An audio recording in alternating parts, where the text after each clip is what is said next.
Welcome back to another episode of the Sports Syllabus Show. I'm your host, John Shakota, and I'm joined by my co-host, Luke Young. And on today's episode, the syllabus for today, we're going to continue to talk about Bradley basketball, as they had a big win yesterday.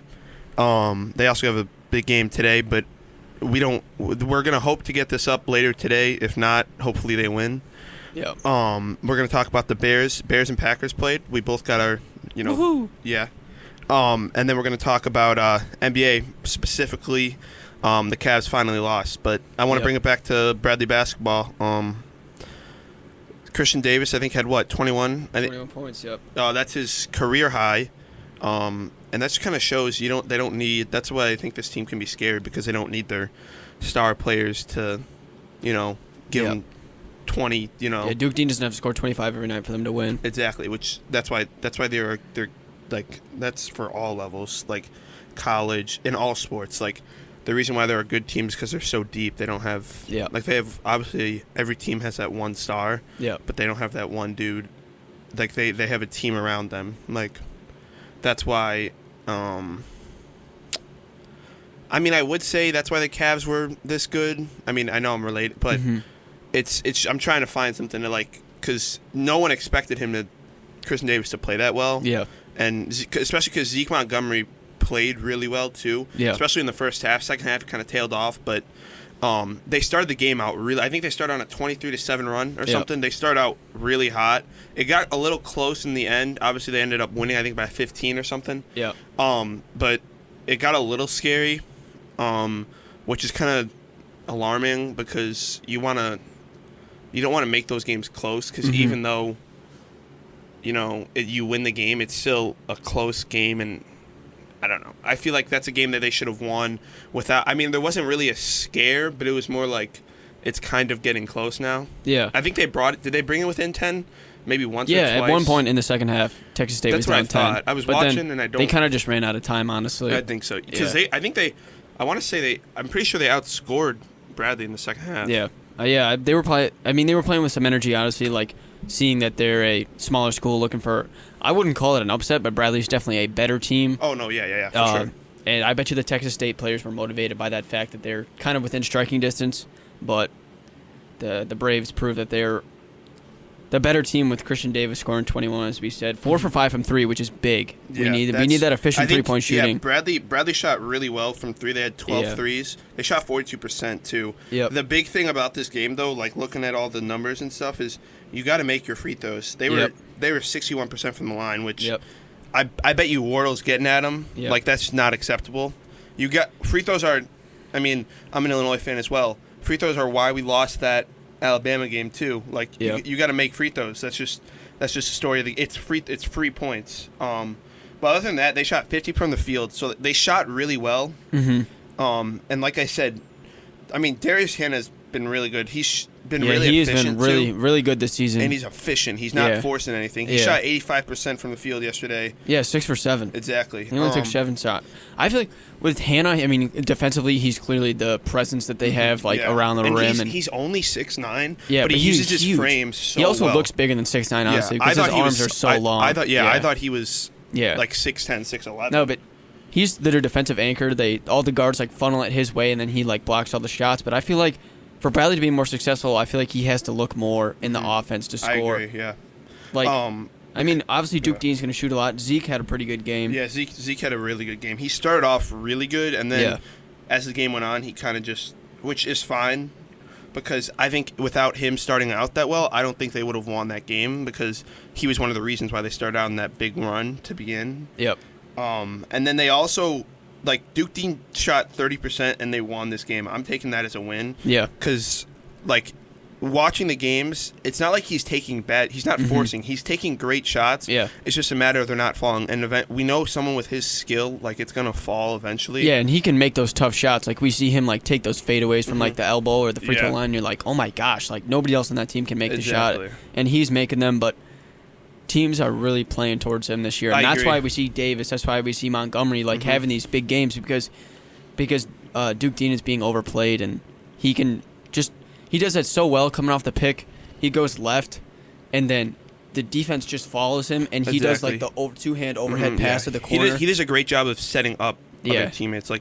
Yeah, I mean, like, people don't talk. Dude he had 8 assists last night. Like, yeah, exactly. He's been so underrated for his passing. Exactly. Everyone talks about how he's going to like be able to score a bunch of points, and we've seen him obviously in stretches score a bunch, but this year the passing has really shown through as I mean, what he can do well. I think what I'm looking at right now, one game this year where he's had under 4 assists. Yeah, and that was the game against Washington State. Every other one he had really good games back to back against UTSA and NIU. Yeah.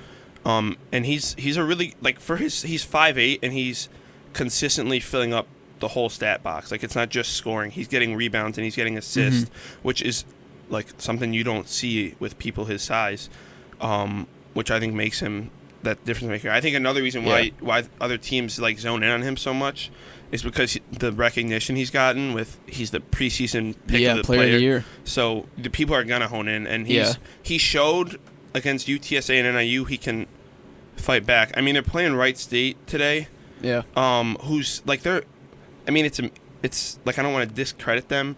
They're a mid-major team. They're 4-2. I mean, so are we. So exactly. But I mean, we'll see. They do have this tournament. I'm trying to. Who's in this? I was gonna say, because if they were playing Princeton, that would be a very interesting game, because Princeton, I feel like, is a really underrated team just because they're in the Ivy League. But ever since I feel like they beat Arizona, they've been on like a lot of people's radar. Yeah. So I think if they played Princeton, it would have been a lot more intriguing. But you never know. I mean, you play the games for a reason. And I feel like if they come off of this tournament, like, let's say they don't win it, but they make it to the championship. Yeah. I feel like that's going to be good for their season in general, because you have that confidence. And they were talking about this on the broadcast yesterday, that they're so early in the year that they're not used to playing back-to-backs. So them not only winning these back-to-backs is going to be big, because now they believe in themselves that they can do this. And especially, I don't know if they have any back-to-backs in conference play this year, but still, you just believe in yourself, especially once you get to the Valley tournament, and then hopefully the NCAA. You're going to be playing back-to-back or every other, and it's going to be tiring and stressful. Yeah. And if they can do that, I know they're not playing like teams they would in March Madness, but still, you're still... I mean, Washington State's pretty good. Yeah. I feel like they're pretty underrated. And they were able, like, the score says otherwise, but the first half they were in that game. Yeah. And the second half they fell apart. But they prove that they can play with those teams. So, like, me as a Bradley fan, I'm not worried. Yeah. Because they showed they can play, and also that's their second game of the season. No, so this Bradley Wright State game is going to be a pretty big test for them, because you were talking about Princeton, right? And Princeton was pretty good last year. People were talking about them like making the March Madnesses, like the lowest seed. Princeton lost 80-62 to Wright State, so Wright State's pretty solid. I think Princeton lost a lot of people last year. Yeah, they did. They have that one guy, Xavier Lee. Yeah, Princeton was that was 2 years ago when Princeton had an upset. Yeah, that was 2 years ago. But so this Wright State game should be pretty interesting for Bradley. Both teams having pretty dominant wins yesterday. It'll be interesting what happens. So it'll probably be a pretty good game. Yeah, I'm definitely gonna watch it. Yeah. I mean, I think the whole thing with Bradley is, how do you come out of the halves? Because I feel like this has been the story with them for, last game, and then I'm thinking of the Washington State game. It's a story of two different halves.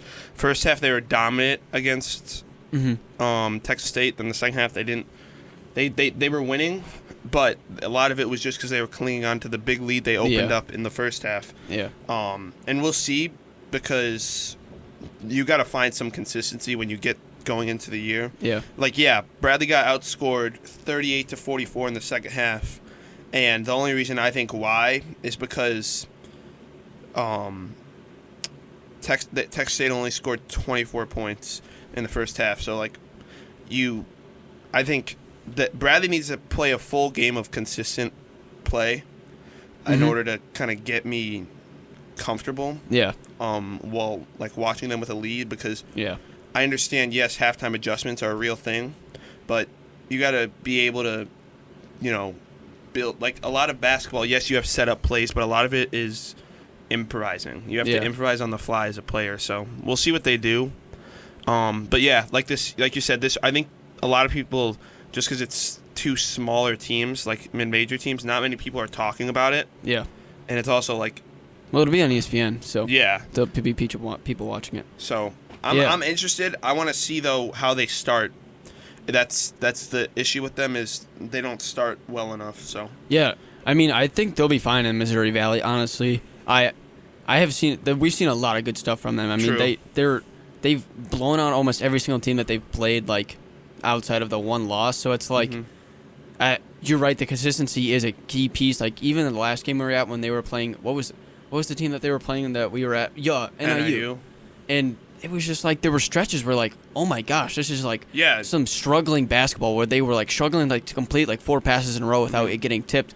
But then they'll go on like 5-minute stretches where they're just like zinging the ball around. Duke and Dean like went on a run literally by himself. And like a 9-0. Like they have threes and like Jonovic and Hannah are just dunking the ball like every other possession, and you're like, oh my gosh, this is the potential of what this team could be. But then there's the other stretches where it's like you're turning the ball over. How can we not figure this out? And the coach on the sideline is just losing his mind. And do you want to? No, keep going. Like the thing with Jonovic and Hannah is like, I feel like they can play together. Honestly, that's what I think they should do, because you're gonna, especially, I know it's November and we're already talking about March Madness, but you're gonna play teams that have big dudes, and Darius Hannah's good, but he's only 6'9". Yep. So I think you need to have Jonovic in the starting, even if he's not as versatile and mobile. You need to have him because he's that presence. Yeah, he'll get rebounds and block some shots. Exactly. Yeah. Which we don't need him to score. Because we got that. We can have Hannah at the 4, and then you still have a good starting 3 with Zeke, Dean, and then Davis at the 1, 2, and 3, and then you got Hannah at the 4 and Jonovic. Yep. And then we have Almar Atlason, the shooter. Yeah, which I think would be a great. Because I don't see where he fits in the starting lineup. Yeah, I mean, 6 man right there. But 6 man. Or he could start and then Jonovic can come off the bench. Exactly. Like, I think that's what they do right now. Yep. But I think eventually you're going to have to get used to Jonovic becoming a starter. Like, he's going to be, I think, really important for them, especially if they make a run in the March Madness. Because he's just a big dude. He's a big body. And these guys that, yes, Bradley, they're D1 athletes and they're good athletes, but there are guys at those bigger schools that are just inhuman. Yeah, not even like the actual March Madness, even the MVC tournament where like they'll go against. It's very matchup dependent. You go against a team with a lot of size, you start Jonovic and Hannah play together. Exactly. If you go against a team with a lot of guards and you need like scoring and perimeter defense, then you start Atlason and have Hannah and play the little quote unquote small ball. I feel like small ball is not really. I feel like Hannah plays so much bigger than like 6'9". Kind of like Bam. Bam is 6'9". I agree. But like when you're out there, he's like, holy crap, this guy's huge and like super long. Yeah. I like that. That's actually a very good comparison. Yeah. But yeah. And Hannah can shoot the 3 too, which is like a huge piece of that. And like we were saying earlier, he's very efficient, which is his only miss yesterday was a 3. Exactly. So and it's also good like. He takes smart shots, which is very important. Most of his shots are like wide open after Duke Dean just like kicks him the ball. Duke Dean, he's got 3 guys on him. Duke Dean does a great job. I think, and he's done a great job. And I think this is because he's a 5th year and he started to realize, like, okay, he's not a freshman and he's not going to be like, okay, I need to keep on forcing shots, which is, I know I'm comparing this to Illinois, but Illinois, their issue is they got a bunch of young guys who are insanely talented. Bunch of 4 stars, right? Yeah, 4 stars, and they had a 5-star reclass, Will Riley. And they're like, and these 2 international guys are like they're 3 like stars. Yeah, and they're good. They're good, but the thing is they're young and they're all trying to make their like mark, Exactly. Yeah, and sacrifice is tough when you're like 19 years old. Exactly, and that's the thing with Duke Dean is he'll realize in those few games that he hasn't played great, and he still played really good last game. I mean, like 8 assists is very good.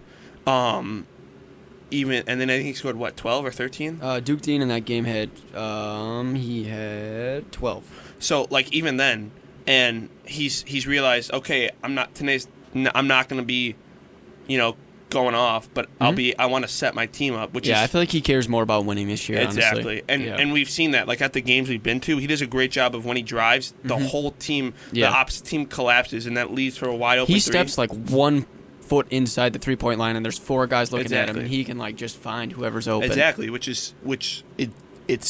it's great to have that. And like you were saying earlier with the Valley, and it's a matchup dependent. Yeah, they're in a great situation because everyone left the Valley that was really rivaling them. Mm-hmm. So we'll see now. I mean, I thought last year's team, just looking at the roster and who they had, was a good team, and I think just kind of got unlucky with playing Drake. Yeah.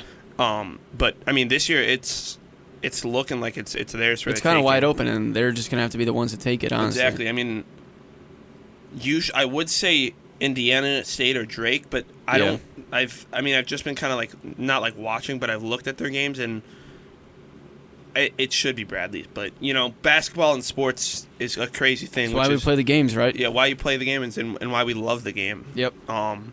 But you want to talk about the Bears-Packers game? Yeah, we can do that. So I want to start first. Going into this game, I totally expected us to lose. Like, I was like, we're not winning. So I was like planning to, deal with you talking. Hey, I don't talk that much trash, all right? No, you guys talk more trash to me. Yeah. Bears fans. And I was like, so I was going into the game. I was like, we're not. There's like, it's the Packers. We're struggling. And then they fired Waldron, and I think we talked about it last time, right? I got a little bit excited. And Caleb, like, I know you're not a Bears fan, but Caleb looked great that game. He did. I would admit that the Bears played better than us. Yeah. I was going to ask you that. Do you think the Packers deserve that win? No, absolutely not. Because the whole game, I was like, Caleb is just cooking us right now, and we literally look like the Panthers. And what made me so excited about this game was that last drive that set, like, yeah, they looked great. Caleb made two to Rome amazing, twice. Yeah, to Rome twice to break that sack. Yeah, and then that play to Keenan Allen. Now I don't know why you don't run another play. You have a timeout, but the block field goal, that obviously that goes back to coaching. Yeah. Because you coach those guys. That's a special teams coach. You coach those guys to not let that happen, and it happened. But no, Caleb. I mean, he's got to be consistent now because, we kind of had this all year where he's been up and down. Yeah. Which is expected, rookie struggles. Yeah, very matchup dependent. But, like, he was going off against the Jaguars and the Panthers. Yeah. I know they're not good. And then when I know he didn't throw for any touchdowns, but he looked really good. He looked really good. Yeah. And that last drive, you saw that, quote-unquote, Superman moments where he was making plays. He broke out of I don't know how he got out of that sack, by the way. Yeah. Because he he got sacked in the first the first like two before, plays. Yeah. And then he almost got sacked again. Yeah. And ran away and threw it to Rome like an absolute dart to Rome. Clearly, that interim offensive coordinator had a different plan because that was the first time all year we've seen like Caleb like actually run the ball. Exactly. Usually he runs around to like pass. This time he was running to like run. And it just cooked the Packers. I think I've said this on here. We talk about all the time with Caleb is he's got to go look. He's got a 1, 2, 3 1, 2, 3. If not, it's there. Run. We saw that, and I mean, I don't think they're going to beat the Lions at all this year, but I think they got a shot. The Vikings are not a legit 8-2 team. I really don't think that. Their defense is pretty good. Their defense is good, and we're going to see. And Darnold's kind of come off like exactly. He flew a little closer to the sun with like 1 through when they were 5-0. Yeah. And people are like, oh my God, Darnold's back, but he's kind of come back to earth a little bit. And I mean, like you said with their defense, we're going to see this week because Flores loves to put pressure on the quarterback. Yep. So we'll see how Caleb does. He usually, and especially with this O-line, he's got to. This is going to. I mean, in theory, he should be able to deal with it because if they continue to make these fast decisions and fast reads, and if not, if it doesn't there, he runs. This should be in theory a good game because they kind of have the quick throw out, like the passes to battle it. But I don't know. I didn't expect that to be an actual game. Neither did I. I thought the Packers were going to stomp all over us, but now I'm just. I mean, I didn't. Once they lost to the Patriots, I was like, this season's over. Yeah. So 3 now points against the Patriots. Yeah, that's a rough spot. Yeah. I mean that if they didn't fire him the day after, he should. I mean, he did get fired, but you can't score 3 points against that team. Yeah. But hey, Drake May's a stud, man. Drake May does look very good. But now I'm just looking forward to I just want to see Caleb develop. Yeah, that's the only exciting part for me. Yeah, I'm actually amazed that the Packers are 7-3, and I'm thinking over the games. I'm like trying to think of like games we actually looked pretty solid. Like the Cardinals game was like the only one where like, oh okay, like maybe there's something here. Like the Rams, we like kind of just struggled. Like game-winning field goal. We've had so many like games that come down to a field goal. Whether it's the Bears one that got blocked and the two other ones that were game winners back-to-back weeks, and I don't know. I feel like they're not. Their record is a lot better than what we've seen. Like Jordan Love, just he throws so many interceptions. Like, oh my goodness, when he threw it 10 feet over Kraft's head. Like, are you kidding me? And also the position. You have to think about that. You think they get a field goal or a touchdown there? Yeah, it's a game. There's not a game. Yeah, completely different game. And then maybe that there's so much stuff that affects that. Yeah. So and that I think was brought momentum to the Bears. I think that's why they started. Even though you got the ball on like the 1 yard line, you were like, oh my gosh, we got a shot. Yeah. Exactly. Jordan Love, every time he drops back to pass, could be either the most accurate throw you've ever seen in your life, or like that one to Watson. Yes, absolute dot. Like not the one where Watson like dove and rolled and stuff. The one where it was in between two, like that. That was a crazy throw. How can you do those two things in the same game? Exactly. I don't he is such. Like last year, this is like right around when we started really pick it up. I was like we beat the Lions on Thanksgiving Day, like destroyed the Lions. Excuse me, not just beat them. He threw for like 4 touchdowns, right? And that's when the Lions were like picking up steam as like this contender, and we started to turn around. Not saying that we're going to do that again, but I feel like we still have the capability. Yeah, our offense, like you just look at it on paper, like oh my gosh, they should score like 35 points a game, but we haven't put it together. I mean, it was a weird start to the season. I mean, imagine like going down to a foreign country that you like can't leave your hotel room and you play on like this middle school level field and your quarterback gets hurt. It's like a weird way to start the season. I was worried going into this game because and then Malik Willis. They're coming off the bye. Last year they were really good. Yep. Jordan Love is finally getting healthy. Yep. You know, he had that 2-week sort of break. Yeah. So I was worried, and then like obviously I don't think Jordan Love played good, but I do think the Bears defense did have an effect on him. Mm-hmm. I think they did a great job of bringing pressure and affecting his throws. But, yeah, I was surprised not to see, like, the Packers being sort of more dominant and kind of run through, I guess. No, I know. The Bears defense is their number one strength. Their secondary and their cornerbacks. I mean, Jalen you guys Johnson, have like no one's talking about him. You guys literally have like 6 offensive linemen on your roster now. Exactly. I cannot believe that the Packers. I guess that's why Caleb was running so much because I did think the Packers were. We saw it on the last drive. The Packers were getting to him, but he did a pretty mature job of running around. Exactly. That's what the exciting part is. Yeah. But we do have some breaking news in the NFL. Daniel Jones. Oh, he got cut today. That's right. What do you think about that? Yeah, so one of our buddies that live on our floor, I was sitting there playing college football, and he just starts pounding on my door. I'm like, what is going on? He's like, dude, Daniel Jones just got cut. Yeah. I was like, this is a funny moment. I was like, that deserves me getting my door pounded on, but whatever. Yeah. And what I think about that, it's like, it's pretty sad. I mean, they're taking his contract just straight to the gut, like all $260 million. Yeah, they're paying $20 million dead cap to him, which is crazy. And he's just gonna go down to like Florida or somewhere in a house and like just roll in money. Like first of all, when they picked him, I never understood it. He had that one good year though. That when they made the playoffs. That earned him. They won a playoff game. Exactly, and then ever since then, it's been just horrible. It's like, I mean, this is obvious, but I feel like they're gonna try and get either Ward or Shador. Yeah. They got to. Yep. One of those guys. They have to at this point. Because that's like, think about it. They don't have a terrible, like, their O-line isn't great, but you have a receiver in Neighbors who's a good, like, pairing that with a younger with Shador or someone like that, like, that's going to be a good. And their defense isn't even that bad. Their defense is not bad. Yeah. It's just the Giants. Yeah, but getting all-time low is like getting destroyed by the Panthers. Like, that was just something that you cannot recover from. Yeah, and especially just the fact that they're not destroyed. They won on a field goal, but like Daniel Jones was not good at all. Exactly, he hasn't been good all year. And Brian Daboll took the job knowing that Daniel Jones was going to be his quarterback. But The weird thing with Jones is he had that one year where they went 10-7, and then I thought looked really good. I was like, oh, maybe he's like maybe legit. They fixed him, yeah. And he was like running all over the place. He had that highlight. Everyone knows the highlight of him like stumbling in the open field and he fell. I was watching that in my not bathroom, my basement. I was like, what?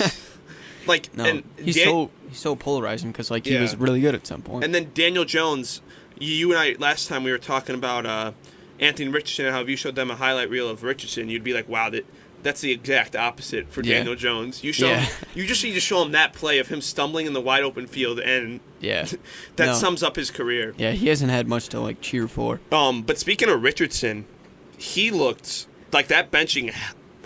I don't know. He must be motivated or something. Like I know it's the Jets, and ever since Salah left, their defense hasn't been good. But still, he was and he was like relatively efficient passing. Yeah. He looks like he's like I don't remember exactly what you and I said, but I was kind of like I think the benching will help. I think just because he's young and he has so much like physical attributes, he kind of needed it, and I think it helped him. And we saw him actually, play a good game of football. Complete game. Like, he wasn't just... Yeah. It is against the Jets, though. We have to keep that in mind. He was 20 for 30 for 270 yards with 1 touchdown, which has got to be the best game of his career. And then he rushed far. for, what, 2 or 3? It was 10 attempts for 32 yards and 2 touchdowns. Yeah, so... He mowed that guy over. Oh, my gosh. Yeah. No, he... if I'm especially because corners are usually smaller than... Well, everybody's smaller than Anthony Richardson. Yeah, exactly. He's huge. Outside of linebackers and stuff. Seeing that dude lower his shoulder, if I'm a corner, I'm not even like that when there's sometimes where like there's a dude who's going up for a dunk, you're not even gonna contest. Like that one Curry when Giannis went up to dunk in the All-Star game, he just laid down. Yeah, like that's like what I would do if Richardson's lowering his shoulder at the end zone too. Yeah, like he's gonna score a touchdown, run you over, and then stand around you and go crazy. He's 6'4", 240. And he can move like it's nobody's business. Exactly. I mean, that's like the one bright spot of his game compared to I don't know, he played really good. I mean, it is the Jets, but if I'm a Colts fan, I feel like a lot with the Bears fans right now is I have a lot of hope and excitement. Mm-hmm.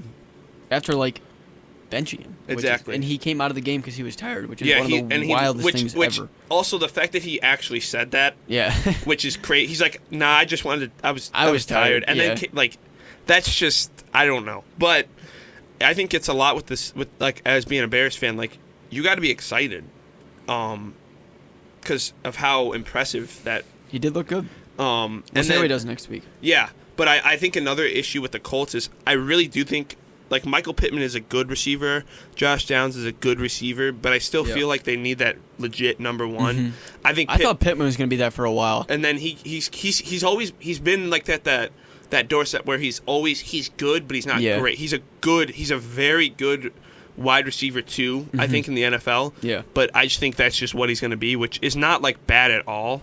I just think they need to find a legit. Yeah, Downs has been good. Yeah, Downs did really well with Flacco, and then got a lot better. The Flacco gave him confidence, and now we saw it last game. He played well with Richardson. And then another one I want to talk about, another rookie, Bo Nix. Yeah, everyone was kind of. I mean, not only did they destroy the Falcons, Bo Nix played really well. I want to say he threw for 3 touchdowns. And he looks... Jaden Daniels has kind of not been too hot recently. Yeah. He looks like he's, right now, the best quarterback coming out of this draft. And I think it's another thing is so many people... I saw a clip from Get Up yesterday. Yeah. Where they were talking about if Jaden was drafted to the Bears situation, do you think he would be as successful? And I'm like... In my head, I'm like, no. I mean, he can run around, though. I mean, that offensive line, I feel like wouldn't...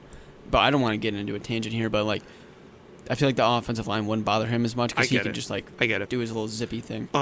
But they were talking about it's all situation. Do the coaches want them there? Yes. Yeah. I think the thing with the Bears too, it's crazy. I don't know. Maybe the dude who's coaching Jaden Daniels at an MVP level, wouldn't it be awesome if he coached Caleb Williams in college and helped him develop? That would be a crazy thing, but like, you never know. Maybe you hire that guy instead of the dude who, when someone interviewed one of the Seahawks former players, Jackson Smith-Njigba, he said something about like be ready or like in a bad sense of tone. Mm-hmm. So even though I did like the Waldron hire, I was like, I kind of wanted Kingsbury more just because he knew Caleb better. But besides the point, it's all about situation. The Bears situation, their coach is coaching to keep his job, not to win games. He's coaching to save his job, to save his butt.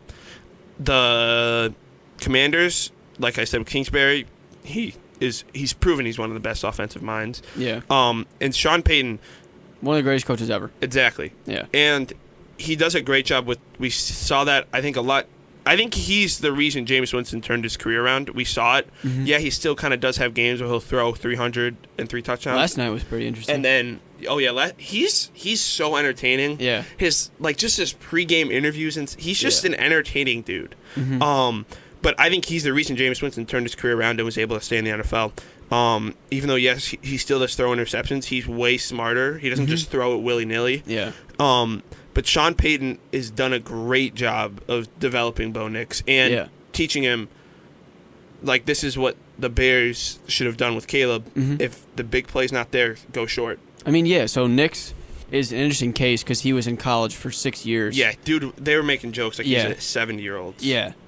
He's 26, and since the month of October, or since October started, he's thrown 13 touchdowns and only 2 interceptions while throwing 1 touchdown in all of September and 4 interceptions with 1,500 yards. So he has really stepped it up. Peyton has definitely played a role in that, but I think since Nix has all that experience, I really think that it's helped him. I agree. I think we're seeing... I mean, he's seen all the things that he's seeing right now, he's seen before because he's played so much longer. Like so many college games. Like 50 he's played 50-something college games. Like that's absurd. Exactly.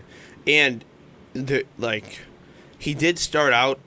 Him and Daniels, actually. Daniels was in college for a while too. Yeah. Bo Nix, the first 4 games was not too good, and then the past 4 or 5 he's been excellent. Mainly the last 4. Yeah. He's been really good. Mm-hmm. And I think it's like you said, it's just him. He's getting confidence is so important with these guys because they're rookies, so everything is new, and they're gonna not have as much confidence. And Nix had that game where he threw for 60 yards against the Jets, and ever since then he's been an absolute stud. Exactly, and I think that's another thing with the Bears. They are a dysfunctional. They're a terrible organization. They're an organizational failure. They don't know how to run an organization. They can have I'm voice cracking like crazy.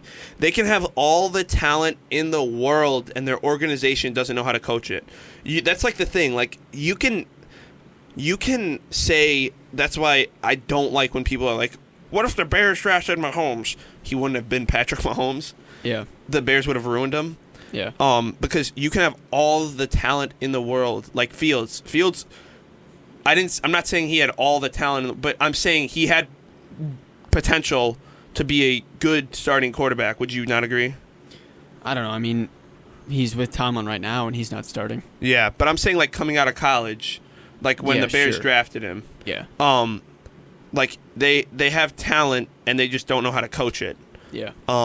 Which I have we've talked about Eberflus. He's an idiot and a moron, and I don't think he should have a head coaching job. I think there are some coaches, I think you said this last time, that are coordinators and some who are... That are coaches. Exactly, and he's not. Kyle Shanahan, coach. Exactly. Matt LaFleur, coach. Exactly. Eberflus, defensive coordinator. Exactly. I think Kingsbury kind of fits in there as kind of like an offensive coordinator thing. I mean, we've kind of seen this kind of commander slide. Exactly. I mean, Daniels...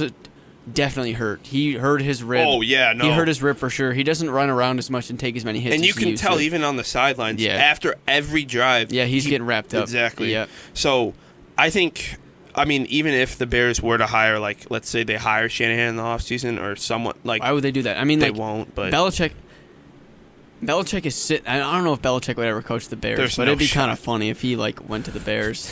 I don't know how that would... the old Titans coach, what's his name? Vrabel? I like the Vrabel hire. Sitting there, too. Because I think he's a good motivator. He's a good coach. Yeah, people will play for him. Yeah. Mm-hmm. And like I'm saying, whoever they hire, like I'm just saying hypothetically, if they hire, let's say Shanahan or an offensive dude as their head coach, yep. I think what they should do is something that Eberflus realized way too late, that they only work on what they coach. Like, they only do offensive, or they only do, I mean, if they don't hire an offensive dude with this guy, then there's something mentally wrong with them. Yeah. But I think if they hire someone, that person needs to focus on offense. They need to just let the defense do the defense. Yeah. Like, obviously, you're going to do head coaching duties. Kind of like with the Lions. I mean, Campbell does a lot of the motivating defensive stuff, while Ben Johnson does, like, all of the offensive scheme stuff. Same thing, like, I know the Niners have not been great this year. They've been injury-riddled and stuff, but still, you see that Shanahan's focuses on offense, and they had DeMeco Ryans for so long. Exactly. Doing the defense, You've seen them be like, teams are so successful when their coach isn't trying to do everything. Yeah. Mike Tomlin consistently coaches one of the best defenses in the NFL, and it's consistent year in, year out. Yeah. So the Bears, I mean, it's not hard for an 18-year-old myself who's been a Bears fan since I can remember, to notice that, you know, a trend is starting to go on with the NFL, that if you find a coach who's good at one side of the ball, they focus on that. They don't just do everything. Because I think, what was it, midway through last year, Eberflus stepped away from offensive play calling. Yeah.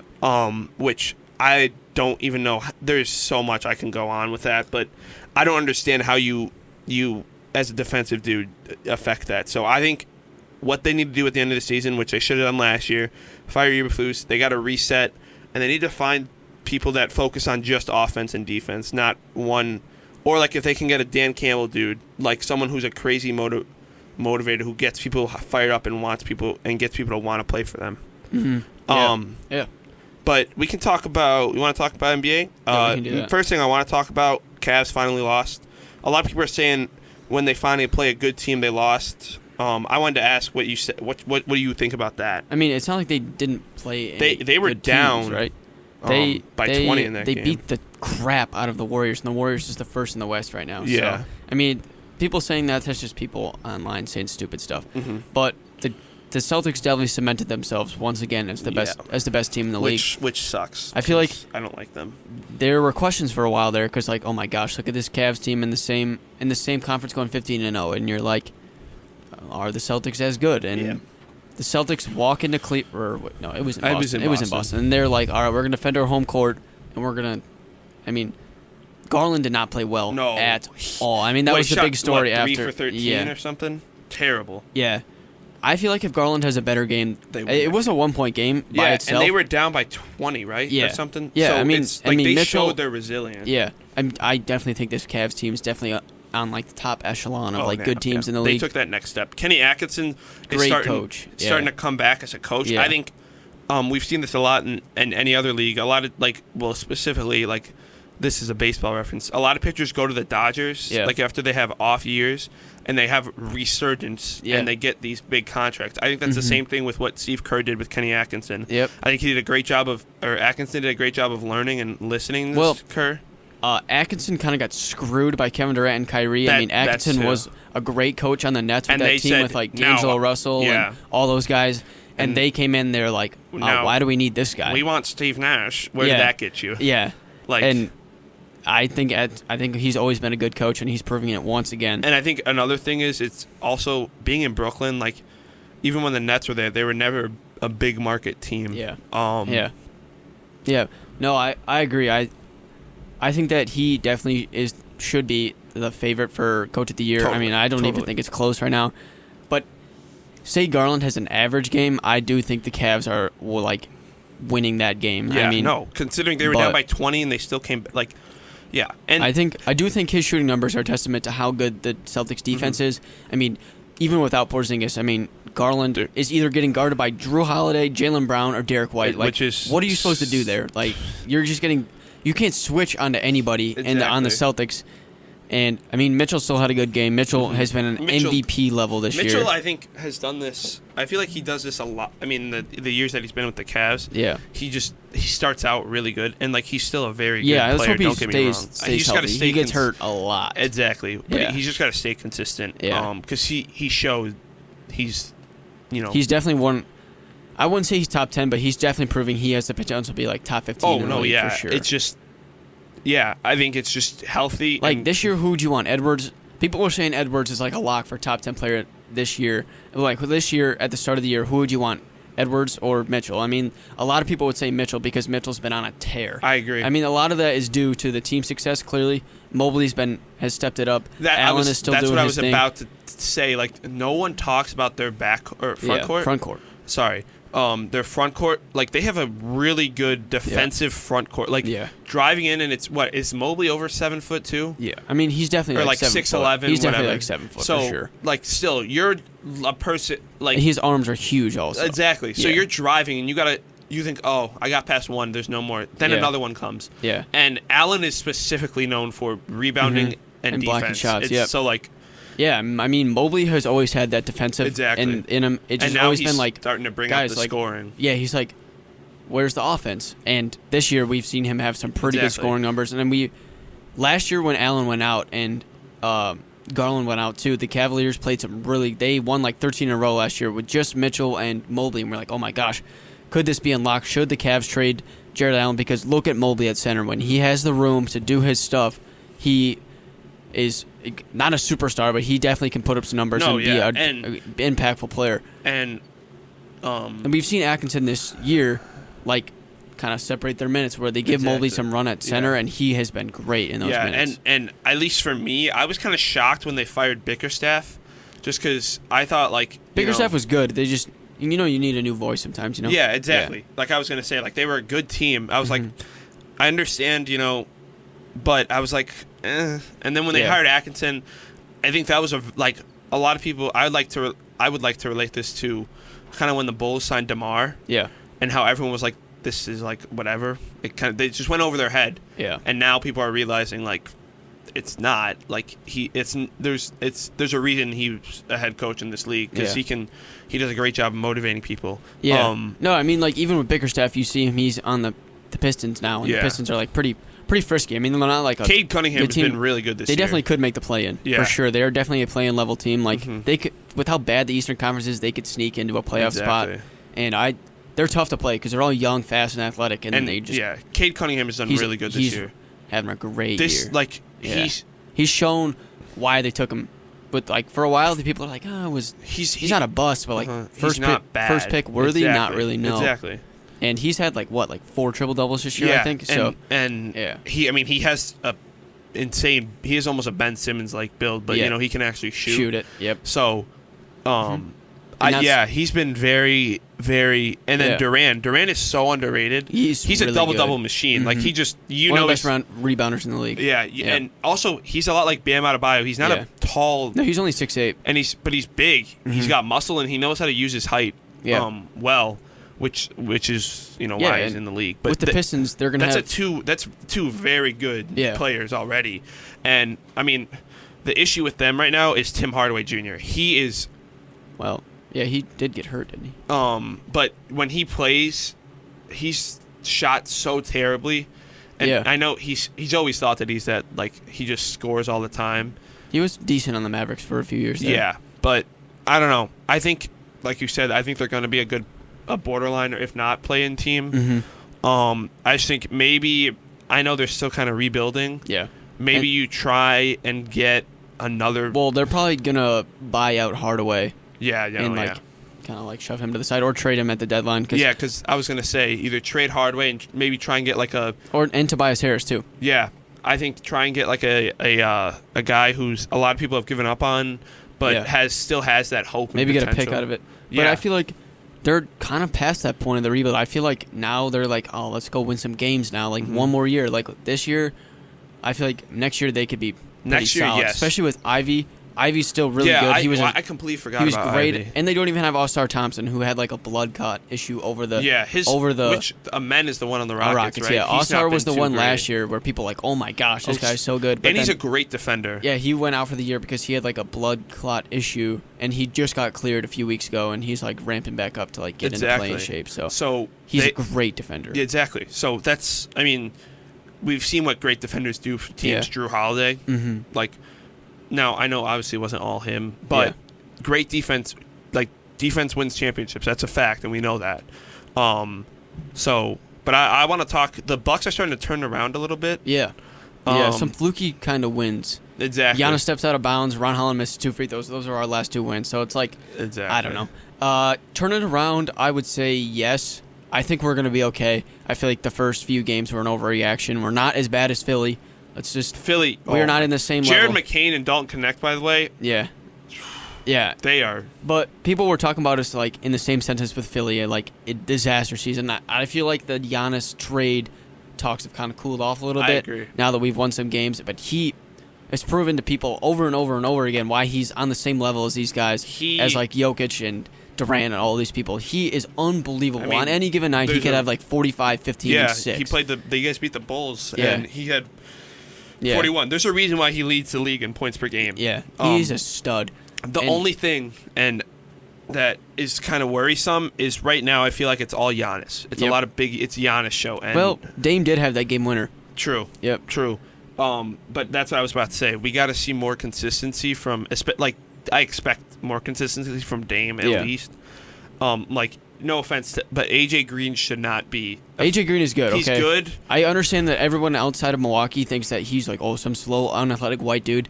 He is good. He's been good for a few years. He is shooting over 50% from 3, and he's not a great defender, but he's not just like somebody you can just drive past. Yeah. And I think that Prince has gotten a lot also better. Shooting over 50% from 3. Doc Rivers is like, all right, we clearly don't have good defenders, so what's the point of actually trying to play defense? So let's just like shoot a bunch of threes and try and score a bunch of points, and let Dame shoot a bunch, and let Giannis like score 40 points a game, and that's how we're gonna win these games. And I feel like in a playoff series they're kind of dangerous because Giannis can win 4 games by himself. Exactly. I mean, we've seen him do that. Like the defense is abysmal. Yeah. But Prince, like you said, Prince has gotten a lot. I think he started really off good. really bad. Like Trent was supposed to be the guy for us that like was kind of like the hit and signing, and he hasn't. AJ Green's kind of taken his role. Exactly. Honestly, Prince has done a great job coming off the bench, though. Yeah. But and he starts most of the time. Yeah. It's Dame, Green, Prince, Giannis, and Lopez. And then sometimes Gary Trent will start for Green too. And then I wanted to talk the Lakers. Kind of, did you watch that or see the highlights for the game yesterday? Yeah, with Connect. Yeah. Yeah. I wanted to talk actually about Connect and McCain. Yeah. Who out of them do you think would you have as Rookie of the Year? I mean, so far it's got to be McCain. I was gonna say that. He's the only reason the Sixers even have life. Imagine if he wasn't good, they would be blown out even more than they already have. But he's been kind of like given not the car keys, but he's like, all right, if everyone's like injured or like everyone's pissed off at each other, I'll just go shoot it. I mean, like I'm here to play basketball and trying to make my mark. Even though he makes TikToks, and he's been doing good. Yeah. But Connect, I liked him. I think we talked about him early in the podcast earlier this year. I've always thought he was a good, he was a low risk pick but I liked really him old. Because he was older. So he like I think we're seeing this a lot with Bo Nix too. Is like it's experience. He's got that experience, and when LeBron is giving you praise in a post game interview, that means a lot. The fact that he was like saying how the 16 other teams effed up about missing on him. So I think he's. I don't know how this is like the most accurate I feel like I can get with him is he's like a better version of Austin Reeves. I feel like so he looks like he can be a legit option for them. Now Anthony Davis needs to hit, the bottom of the line is AD needs to hit at least one of those free throws. Oh yeah, against the Magic you can't. And then also losing that game, Franz Wagner Stud. He's good. By the way, that pick the Magic got him with, guess who that was from? The Bulls. So that's even better. But that shot going in is such a low percentage. I don't know, man. He has been great ever since Paolo got hurt. But he has been great. That's such a long I don't know. But you can't be crazy mad if I'm a Lakers fan because yes, you lost, but an AD kind of blew it. But. Yeah, I've never seen AD like miss 2 free throws in a row in my life. He missed 3 in a row. I think it was 3 at the end. Yeah, no, it was 2. Oh, it was. Yeah, it was 2. But if I'm a Lakers fan, I'm happy. Like, LeBron is still disgusting at 40 years old. Yeah. Like, dude is almost the same age as my father and is hooping like this. Yeah. Like, he literally, his son is on his team. Yeah. Like, that's crazy. Yeah. Yeah. And he's doing this, what was it, 4 straight games of triple-double with him earlier in the year? I don't know about 4 straight, but he definitely has like 5 triple-doubles, I think. Yeah, I think, but like, you know what I'm talking about. We had a streak of, was it 3 or 4 straight games? I don't know, maybe. But, I feel like I would remember that. I don't know if he ever did that. But yeah, he's looked very good. And well, who was I going to talk about? Well, AD's been playing out of his mind. He's like MVP level. No, yeah. He's looking like he's returning back to New Orleans, AD, which is scary for the league. Yeah. Like, if he becomes that dominant again. Yeah. And I were a player, because they may be. It all depends on AD and LeBron. Like, we saw that last year. So. Yeah. Oh, I remember. Russell Westbrook, 200 career triple doubles. Yeah. Do you think that is ever going to be broken? Yes or no? I don't know. I mean, so many people thought that Oscar Robertson would never be touched. Yeah, I agree. No, I don't. I don't know. With records like that, for like human beings, once somebody does something, it becomes possible for other people to do it. Like when somebody. So for the longest time, people could never break 4 minutes in the mile, and then one person does it, and then in the same year, like 8 more people do it. Exactly. So once somebody sees something be possible, they can like do it. I feel like definitely at some point it's going to be broken. Totally. And I think that also, I really do think Jokic has a shot, because he already's got what I don't know. I mean, Westbrook averaged a triple-double 3 years in a row. Like, that is absurd. Yeah, like, people don't I love Russell Westbrook. He was one of the, like, when I was younger, he was one of those like athletic guards like Derrick Rose that kind of got me interested in basketball, because he was just a highlight. Like when we were growing up, it was a big. You watched a bunch of highlight reels, those Ball is Life mixtapes, all those highlight reels. I would watch Russell Westbrook highlights over and over and over. Exactly. Yeah. His dunks are unbelievable. Exactly. And that's what made it so interesting. And people have completely forgotten about how dominant he was, because the Lakers, it ruined him. Because, and the Rockets. Yeah. It ruined him because people were like, oh, he's done. And then we've seen him start to turn his career around once he got. I think the Clippers was the best decision he's ever made in his career. Mm-hmm. He's finally realized, okay, I'm not going to be a starting point guard giving you 25, but I can give you 10 and help the team. He's done a great job of realizing that, and that's the reason why he's still in the league, because he's realized the reason why these professionals stay in the league for so long is because, like UD, Haslam was in the league. Now, he didn't play in this last few years, but the reason why they kept on giving him spots is because he started to realize what his role was. Yeah. And that's why Russell Westbrook is still in the league, and that's why so many older people are still in the league. Yeah. Because the reason why they're so good and so great at what they do is because they realize in their head, I'm not what I used to be, but I know what I need to do. And so I love Russell Westbrook. I'm very happy that, one, he's with the Nuggets and he's succeeding. Yeah. And two, I was so happy that because I think him re-signing with the Clippers after that year was very big for him, because it gives him confidence. He had, and we saw in the playoffs too. He had some big games in the playoffs, so he's gotten his confidence back, which was. I mean, if the whole world or the whole country is chanting Westbrook at every freaking basketball game, that's pretty demeaning, and you lose confidence. Yeah. So I'm not shocked and also he played like pretty well on the Wizards. I know he wasn't crazy efficient. Yeah. Yep. But they made like a playoff push ish in the play-in type thing. Yeah. And Westbrook was still dominant Westbrook. I feel like. Yeah. So he's done a great job. And I think it's just a testament to how great Russell Westbrook is as a player. And he's also a great dude. Like, he's one of the nicest people one of the nicest people, and he never has done anything, like, controversial. Yeah. I mean, when he and Durant got in, like, a talking war when Durant left, that was great. Totally warranted, honestly. I've always been more of a Curry guy, but I love Westbrook. So. Exactly. But that's him talking against Durant when Durant left. And the Thunder, when the Thunder were not I mean, they're good now, but you know what I mean, when they were with Westbrook and everyone. I mean, they won like 40-something games that year, but that's when he had to like just drag them into the playoffs. Exactly. Yeah. Westbrook was literally carrying that team. Yeah.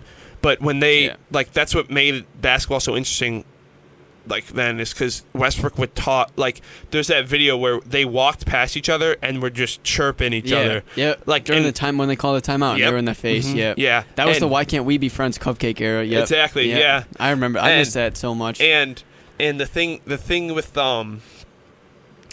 Westbrook is he's such a competitor, and you see it. You see it in even now.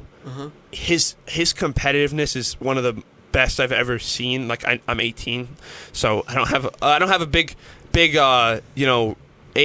room, but he's so competitive. Yeah, it's crazy, and he's still competitive, and he doesn't even he doesn't play as much as he used to. So I think he's done a great job of realizing, and I'm also happy for him that he still has it. It's not people getting triple doubles is not a fluke. You have to still have something to be able to get scoring 50 something to get one night is sometimes is mostly a fluke because I'm thinking about the Last Dance when that one dude on the Bullets Wizards I can't think of his name right now, but you know who I'm talking about. Nice game, Mike. Yep. Yeah.